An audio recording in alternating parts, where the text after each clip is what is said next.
J'entends encore la porte claquer. Le son que mon père utilisait pour sceller mon exil. Sa voix résonna comme un écho empoisonné. Trouver un autre endroit pour mourir. Ta mère n'est plus là pour te protéger. Étrange comme je me sentais calme. Comme l'air avant qu'un orage ne se décide enfin à éclater. Il pensait avoir gagné. Il pensait que la maison, l'argent, l'héritage lui appartenaient de droit. Il n'a même pas remarqué le dossier que je serrais contre mon bras en passant. Devant lui, en sortant de la maison que ma mère avait construite pour me protéger de lui, ses obsèques avaient eu lieu 2 jours plus tôt. Il n'a pas versé une larme. Je l'ai fait, mais pas devant lui. Chica, contexte est cher à l'illusion. Il fut un temps où je croyais que mon père était un homme bon. Avant, j'ai compris que certains hommes dissimulent leur cruauté derrière leur charme. Comme d'autres cachent de l'alcool dans les tiroirs de leur bureau. Quand j'avais 70 ans, il m'a soulevé sur ses épaules pendant le feu d'artifice de la fête foraine d'Etty. Je me souviens d'avoir pensé qu'il était inébranlable. Une forteresse. Mais plus je vieillissais, plus je me rendais compte qu'il n'était loyal qu'au pouvoir, et non aux gens. Maman me chuchotait souvent, il ne t'aime pas comme tu le crois. Fais attention, je pensais qu'elle exagérait. En fait, elle me mettait en garde, découverte. Les premières fissures. Son masque est tombé la nuit où maman est tombée malade. Pendant qu'elle se battait pour sa vie, il se battait pour son argent. J'ai vu les documents sur son ordinateur portable, des projets de contrat, des estimations de la maison. Des hommes, elle a une agente immobilière qui l'appelait chérie. L'homme a déplacé le cadre photo de son mariage juste. Pour avoir un meilleur éclairage pour la vidéo d'évaluation, puis il y a eu l'erreur. Il a laissé un SMS ouvert sur le comptoir de la cuisine.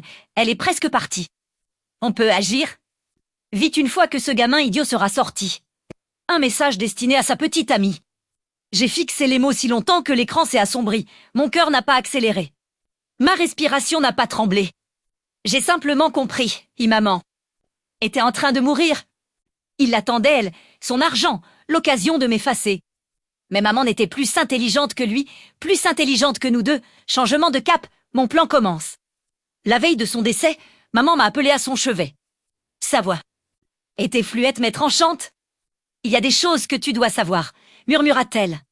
Le testament, la fiducie, les clauses de sauvegarde.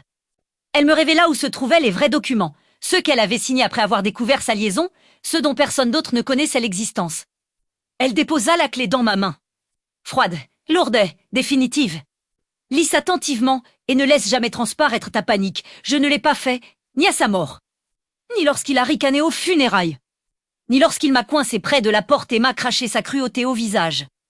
Je suis sorti discrètement, car les personnes discrètes sont les plus faciles à sous-estimer, exécution ligne par ligne. Mon père avait déjà pris rendez-vous avec son avocat, un homme presque aussi arrogant que lui. J'avais l'avocat de ma mère, celui en qui elle avait confiance, celui qui attendait mon appel. Nous nous sommes rencontrés dans son bureau, le testament natal est entre nous comme un air à vif.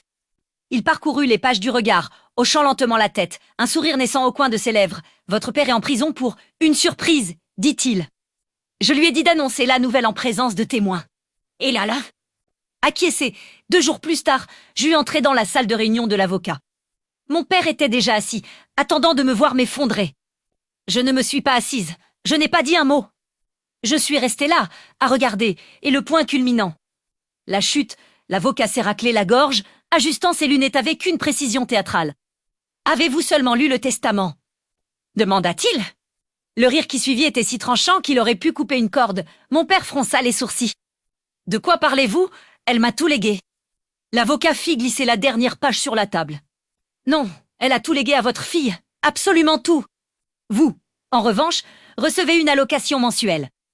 Mais seulement si elle approuve. » Le visage de mon père devint livide, puis l'avocat continua. « La maison ? Le transfert. À son nom a eu lieu il y a 2 ans. Vous aviez besoin de sa permission pour vivre là-bas. Vous ne l'avez plus. » Mon père me regarda, puis me fixa intensément. Je soutins son regard sans ciller. « Est impossible !» murmura-t-il. Je finis par parler. « Non, c'est la justice. La résolution, la victoire silencieuse. » Allez. Essaya de discuter, de supplier, de menacer, c'est rien n'y fit. Les documents étaient incontestables. Maman s'en était assurée. Il partit cet après-midi, là avec tout ce qu'il put entasser dans son camion.